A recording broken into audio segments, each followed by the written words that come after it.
Hi guys, I am CA Salma Khatun. Today I am here not to teach you but to tell you how to prepare for exams before the day of examination. मतलब मतलब कि guys हम लोग को exam के लिए prepare करना है। सी एज अ सीए स्टूडेंट और एज एन अदर स्टूडेंट का तो मैं नहीं बता पाऊंगी, बट मोस्टली हर एक एग्जाम के लिए पढ़ाई तो आपको एक ही तरीके से करनी होती है। तो सबसे पहले एज अ सीए स्टूडेंट्स हम लोग को किस हिसाब से पढ़ना होता है। सी हम लोग की तीन टाइप की स्टडीज होती है। एक बिफोर 3 मंथ्स की जो प्रिपरेशन होती है वो अलग होती है, बिफोर 1 मंथ ऑफ एग्जाम की प्रिपरेशन अलग होती है, और मोस्ट इंपॉर्टेंट जो प्रिपरेशन होती है वो लास्ट 1.5 डेज की होती है, जो कि एग्जामिनेशन के टाइम पे हमें मिलता है। एक दिन छोड़ के एक दिन, मतलब कि ऑल्टरनेटिव डे पे एग्जाम होता है। और उस ऑल्टरनेटिव डे पे जब एग्जाम होता है तो उन 1.5 दिन को कैसे यूटिलाइज करना है, कैसे पढ़ाई करनी है, वो सब चीजें हम पहले से ही दिमाग में रखेंगे। तभी वो टाइम को हम यूटिलाइज कर पाएंगे। किसी भी हालत में 1 सेकंड, 1 मिनट, एक कुछ भी वेस्ट, 1 घंटा कुछ भी वेस्ट नहीं करना है, क्योंकि वो वेस्टेज जो होगा आपका, वो आपका सीधा आपके एग्जाम पर असर करेगा और सीधा आपके मार्क्स और आपके पास और फेल होने के डिफरेंस के बीच को डिफर करेगा। ठीक है। तो सबसे पहली बात तो ये है कि बहुत लोग बोलते हैं कि 3 महीने में पढ़ाई, 3 महीने एटलीस्ट चाहिए सीए के रिवीजन के लिए। कोई बोलता है 1 मंथ एटलीस्ट चाहिए फॉर रिवीजन। सी ये चीजें, ये दिन बीत चुके हैं। अब जो हमारे पास है वो 1.5 दिन है। अब वो 1.5 दिन आप कैसे यूटिलाइज करते हैं। बहुत सारे बच्चे ऐसे हैं जो 6-6 महीना, 1-1 साल पढ़ते नहीं क्लियर कर पाते। क्यों? बिकॉज उनके पास एक फॉर्मूला नहीं होता उन 1.5 डेज में पढ़ने के लिए। बहुत सारे टीचर्स ऐसे हैं जो आपको ये भी बताते हैं कि उन 1.5 डेज में कैसे 100% कवरेज लेना है, हर एक टॉपिक को कंसिडर करना है और आपको पूरा एकदम फुल टू तैयार होके जाना है। लेकिन जो टीचर्स बताते हैं, जो भी बताता है, क्या वो बच्चों के माइंड में जाके देख रहा है कि उसको वो टॉपिक, मतलब अगर 10 मिनट दिया मैंने तो क्या 10 मिनट में हो जाएगा उसको, या नहीं होगा, या जो भी है। तो यहाँ मैं टिप्स जो लेकर आई हूँ, कॉमन टिप्स लेकर आई हूँ। इसमें से बहुत सारे टिप्स ऐसे हैं जो ऑलरेडी आपको पता है, मतलब you already knew this thing, but आज आपको ये पता होगा कि ये फॉलो करना है और इस तरीके से आप एग्जाम में क्लियर हो सकते हो। Instead of not preparing in last 3 months, instead of not preparing in last 1 month, ये 1.5 डेज का अगर आपने बहुत अच्छे से यूसेज ले लिया, तो हो सकता है जो 5-10% रिजल्ट हमारा सीए का जाता है उसमें आप हो। क्योंकि बहुत माइन्यूट सा डिफरेंस होता है जिसकी वजह से आप इन हो जाते हैं एंड आउट हो जाते हैं, और हर एक चीज आपको कंसिडर करनी है वाइल गिविंग द एग्जाम्स। जितने भी पॉइंट्स या टिप्स मेरे दिमाग में थे या जितना मैं आपके साथ शेयर करना चाहती थी, वो मैंने एक कह सकती हूँ कि एक पेज पे बना के लिख लिया 7-8 जो भी पॉइंट्स है, वो मैं आपको रीड करके और थोड़ा डिटेलिंग में समझा दूंगी। एंड आई होप अगर एक बार आप सुन लेंगे तो दोबारा आपको सुनने की भी जरूरत नहीं पड़ेगी, बट आप चाहे तो उसका स्क्रीनशॉट लेके रख सकते हैं। एंड ठीक है, सीए के लिए तो ठीक है, बट अदर एग्जाम्स के लिए भी काफी यूजफुल रहेगा। आई जस्ट होप कि आप जो भी टिप्स या जो भी चीजें मैं आपको बता रही हूँ उसको अच्छे से कंसिडर करें, और कंसिडर करने के बाद अप्लाई करें। एंड आई न्यू दिस कि अगर आपने ये कर लिया तो आप डेफिनेटली पास है अपने एटलीस्ट इस एग्जाम में। अभी भी एग्जाम्स चल रहे हैं बच्चों के, 1, 2 या 3 एग्जाम्स हो चुके। बचे हुए एग्जाम्स के लिए भी आप ये टिप्स यूज कर सकते हैं। Let's go further. Whatever the important tips are here, I will discuss with you guys line by line. ठीक है। इंपॉर्टेंट टिप्स ये मैंने खुद ने, मेरे हिसाब से मुझे जितना समझ में आया उतना बनाया है। and I need your comments also, guys. First is, do not think about previous paper and don't discuss with your friend after coming from examination hall. 2 से 5 का आपका पेपर होता है, 6 बजे तक आप घर आ जाते हैं, और जिनका सेंटर दूर है 6:30 तक मोस्टली आप आ जाते हैं। उसके बाद क्या करते हैं, पेपर लेके बैठते हैं, पेपर की बुक्स लेकर बैठते हैं, जिसका भी पेपर था उसके साथ मिसमैच करते हैं, फिर बोलते हैं ओ शिट, इसका गलत हो गया, इसका सही हो गया। फिर उससे भी आपको संतुष्टि नहीं होती, क्योंकि एग्जाम, सीए के एग्जाम में तो नेवर क्वेश्चन नेवर रिपीट्स ना, मतलब जो भी क्वेश्चंस आते हैं वो थियोरेटिकल है तो थोड़ा बहुत रिपीट हो जाएंगे, बट केस स्टडी वगैरह कभी रिपीट नहीं होती। तो आप फ्रेंड को कॉल करेंगे, उससे पूछेंगे, and you are going to waste your next 2 to 3 hours। और वो जो वेस्ट करेंगे ना, सिर्फ उतना वेस्टेज नहीं है, वो अगले एग्जाम तक का वेस्टेज जाएगा, क्योंकि वो आपके बैक ऑफ द माइंड रहेगा कि ये चीजें गलत हो गई। तो ये चीजें कभी नहीं करनी है। आज एग्जाम दिया, आ जाओ, एक आध बार पेपर देख लिया, वरना नहीं देखना है, और नेक्स्ट एग्जाम के बारे में सोचो, वो गया। अब नेक्स्ट एग्जाम के बारे में ये नहीं सोचना कि यार ये तो अब इसमें मैं फेल हूं तो आगे में कैसे पास होगा। नहीं, हर एक एग्जाम को आपको ऐसा करना है कि एक ही एग्जाम है और उस हिसाब से प्रिपेयर करना। पहला कैसे गया, नेक्स्ट पेपर टफ है, क्या नहीं है, वो नहीं देखना आपको। आपको अपना बेस्ट देना, हर एक एग्जाम अपना बेस्ट देना है। सेकेंड हम पढ़ेंगे, don't waste the day after coming from exam, as you guys need to study the whole 1.5 days। बहुत सारे बच्चे ऐसा करते हैं, थक गए, रात भर पढ़ रहे हैं, 2 से 5 का एग्जाम दे कर आए, अब तो हिम्मत ही नहीं हो रही। भाई तुम एग्जाम दे रहे हो तो बाकी सब भी दे रहे हैं, और बाकी सब में से सब पास नहीं होने वाले। If you really want to clear, you have to study on the same day also. अब इसके पढ़ने के दो तरीके कैसे हैं? कुछ बच्चे एग्जामिनेशन हॉल से आते हैं, हल्का सा आधा 1 घंटे का रेस्ट लेते हैं, और अपना जो भी खाना पीना होता करके, और पढ़ने बैठ जाते हैं। 12-1 बजे तक पढ़ते हैं। अगर 7 बजे से आप पढ़े तो 7 से 12 के बीच में पढ़ रहे हैं, 1 बजे तक पढ़ रहे हैं, वो पढ़ के एक स्लॉट निकाल लेते हैं 5-6 घंटे का, और फिर सो जाते हैं, और फिर अर्ली मॉर्निंग स्टार्ट कर देते हैं। ये भी कर सकते हैं। कुछ बच्चे होते हैं जो बिल्कुल ही एग्जॉस्ट हो जाते हैं, नहीं पढ़ पाते हैं, तो वो आके खाना पीना खा के अपना सो जाते हैं, और रात की 11 या 12 बजे से पढ़ाई शुरू करते हैं, और फिर पूरी रात पढ़ाई करते हैं, और मॉर्निंग में 3-4 घंटा फिर सो जाते हैं। तो दोनों ही तरीके बिल्कुल सही है, जिसको जैसा सूट हो।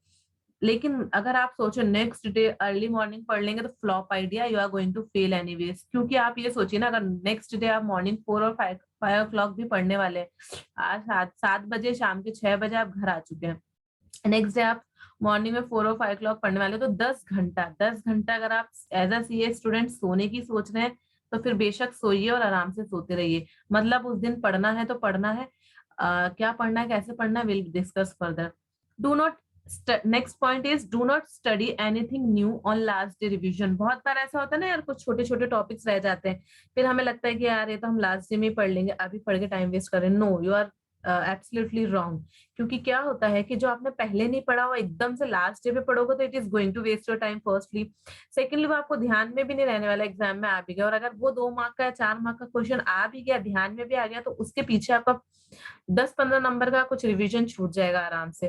तो जो पढ़ लिया पिछले महीनों में, जो पढ़ लिया लास्ट डे तक, जो पढ़ लिया, उन लास्ट के 1.5 दिन में कुछ नया नहीं लेना है। Mark that in your mind. Now next is, start with the toughest topic. As in starting, we normally take more time to complete any topic.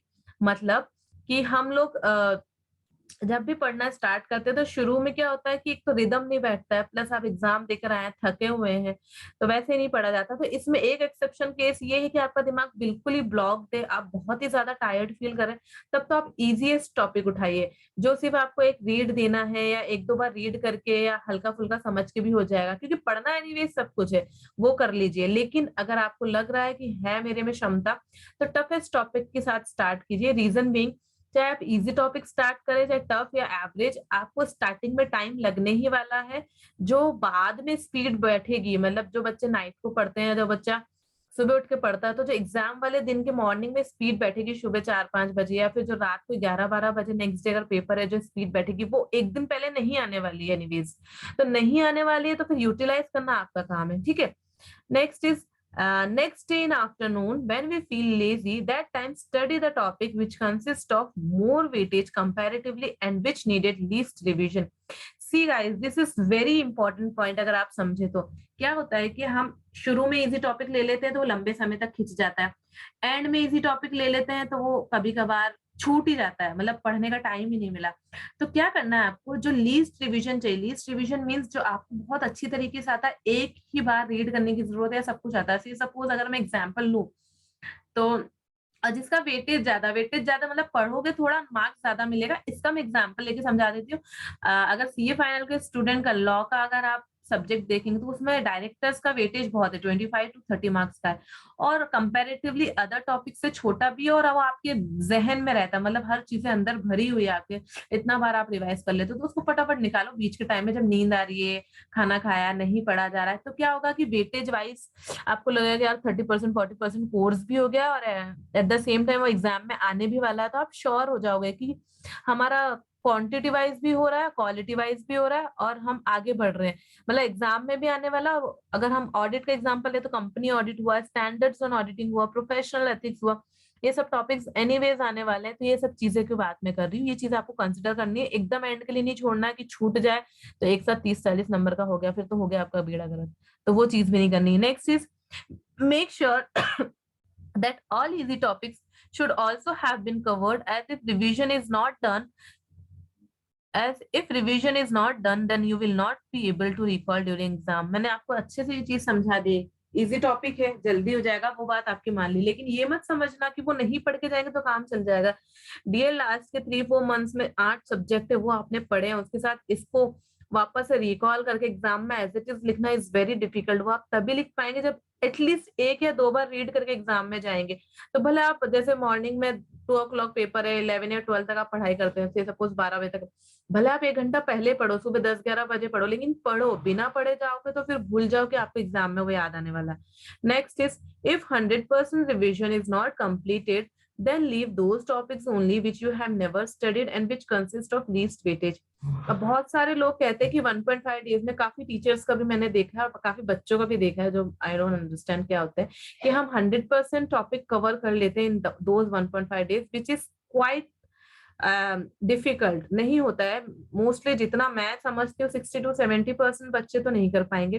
तो उसमें क्या करना है, अब नहीं होता 100%, तो इसका मतलब नहीं कि हाथ खड़े कर देना, गिव अप कर देना, क्योंकि वापस भी एग्जाम होगा तो वही 1.5 डेज होंगे, वही प्रेशर होगा, प्रेशर ज्यादा होगा क्योंकि अटेम्प्ट लग चुका होगा और आपको पढ़ाई वही करनी होगी। तो आपको इसके लिए क्या करना होगा, आपको ट्राई करना होगा 80-85% तो एटलीस्ट कवर करें। अब आप बिल्कुल 80 से भी नीचे जाएंगे तो फिर पास नहीं होने वाले हो आप, तो भूल ही जाओ। तो बिल्कुल एकदम, क्योंकि सी प्रोफेशनल एग्जाम में इतनी बड़ी डिग्री मिलने वाली है तो उसकी वैल्यू भी उतनी है, तो मेहनत भी उतनी है। तो 80-85% है, आपको 5 या 10, हमको कोशिश करनी 90-95%। 100% तो it's not possible for me at least, 100 तो कोई नहीं कर सकता, बट 90-95 ट्राई करना है और 80-85 तक एग्जामिनेशन हॉल तक पहुंचना है। 80 से नीचे नहीं होना चाहिए। तो उसमें क्या हम छोड़ सकते हैं, एक तो जो कभी पढ़ा ही नहीं, छोड़ दो, कभी नहीं पढ़ा तो अभी पढ़ के भी कोई मतलब नहीं है और उतना समय भी नहीं है। दूसरा भाई, अगर उसके बाद भी अगर हो रहा है 1-2 टॉपिक छूट रहे, तो जिसका लीस्ट वेटेज है वो छोड़ो, कि मतलब नहीं भी करे तो चल जाएगा। और गलती से जैसे 3-4-5 अटेम्प्ट में एक बार क्वेश्चन आता है, आपका बहुत ही किस्मत खराब होगी तो वो क्वेश्चन आएगा, नहीं होगी तो नहीं आएगा। आ भी गई तो हो सकता है दूसरी चीजों से रिकवर हो जाए। एनीवेज यू हैव टू, आपको सिर्फ 50% ही लाने ना, ऐसा नहीं कि 100 नंबर का पेपर। सी अगर आप पास होना चाहे तो बहुत ही इजी है, इतना कुछ टफ है नहीं अगर देखा जाए तो, क्योंकि 120 नंबर का पेपर आता है, 100 नंबर का अटेम्प्ट करना होता है और 50 ही नंबर लाने होते हैं। डिफिकल्ट इसलिए हो जाता है क्योंकि रिविजन प्रॉपर नहीं है, पढ़ने का तरीका प्रॉपर नहीं है, और जो चीजें जितनी इंपॉर्टेंस उस हिसाब से उसको इंपॉर्टेंस नहीं दिए, तवज्जो नहीं दिए। तो वो सब चीजों में ध्यान रखना, थोड़ा सा पढ़ने का एटीट्यूड चेंज करना है। And consistency is very important. Consistency का पॉइंट मैंने नहीं लिखा, मैं वैसे समझा देती हूँ। 4 घंटा 5 घंटा भी पढ़ो, किसी दिन नहीं पढ़ने का मन करा, दैट इज ओके, बट एकदम ही पढ़ाई छोड़ दी, एक दिन के लिए छोड़ दी, वो भी समझ में आता है। Before exam, before the month of exam कह रही हूँ मैं, तो भी समझ में आता। बट 2-2 3-3 4-4 दिन नहीं पढ़ा, या फिर 2-2 3-3 4-4 दिन कम पढ़ा, दैट इज नॉट एक्सेप्टेबल। कहीं घूमने का मन कर रहा है एक आध, मतलब फॉर एन आवर और टू, तो आप जा सकते हो, थोड़ा सा शॉर्ट ब्रेक ले सकते हो, बट लंबी पढ़ाई नहीं छोड़नी। You have to study every day, you have to give minimum number of hours to clear your exam, and that is very important, and that is the pain of few months only, I can say. तो वो चीज तो आपको रखनी पड़ेगी। Now next is, last point is, in examination, see सारा मैंने आपको बता दिया कैसे कैसे क्या क्या करना। मैंने लिखा है इसलिए ताकि मैं आपको समझाते टाइम भी ना भूलूं, और आप सुनने के बाद भी अगर कुछ भूल जाए तो एक बार रीड कर ले। एग्जाम हॉल में पहुंचने से पहले जो भी चीजें थी मैंने सब समझा दिया। अब एग्जाम हॉल में पहुंचने के बाद एक पॉइंट मैंने लिखा, वो भी हम रीड कर लेते हैं। 1 मिनट।